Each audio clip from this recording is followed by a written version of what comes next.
There we go. This all applied.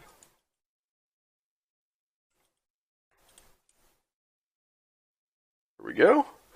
And the other thing I'm going to do is I'm going to keep them all flooded the color that they are for now. So we can get rid of some of these extra bits. This is where I just kind of start, whatever. Start playing with what I have. So I've got these terrain chunks. This one is maybe a bit more like a river, like something could be painted in there. Just gonna play with that.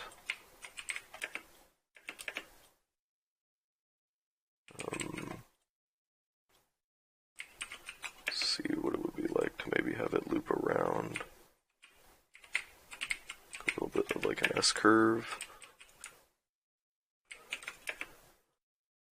I probably won't talk too much in this part, but or I may just ramble. I'm trying to think of ways to build out the environment with a little bit of a limited content set.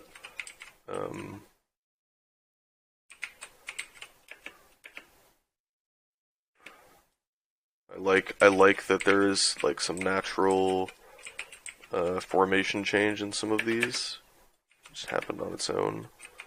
Like the way I made these, I just popped into ZBrush and started playing around a little bit with different shapes and textures. I know I definitely want flat spots to have grass. I also want to make some hills. They're pretty low try. I think each one is like 1500, so they could be LOD'd out really easily.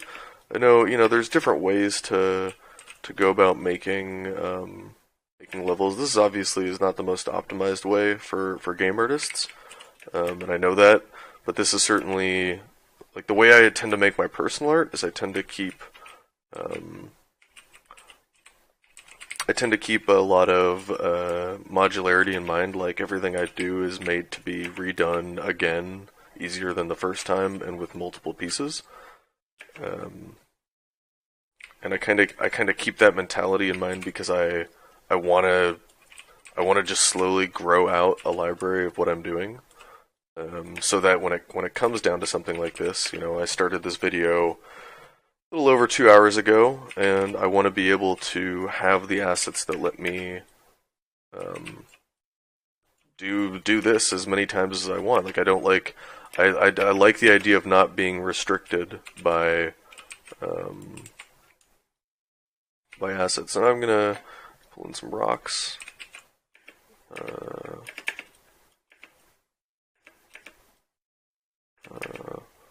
One of the things that I'm going to do is actually go in and hit up the where's it? Models. Oh, this is their content. Models. Oops, shapes. So I have a feeling this may turn in a little bit more Highlandy than Deep Dark Forest. That's just kind of the vibe I'm getting. I'm not really thinking super hardcore about details at the moment. I'm enjoying just messing with shapes and playing with compositions, and probably need to get a skylight back in here. Yeah. Skylights are great. They can really save your scene, and if you set them to mobile, and if you have the settings correctly, they will help. They will actually help generate the I'm spacing on what it's called. The distant field ambient occlusion. Well, I don't believe I have this project set up to do that.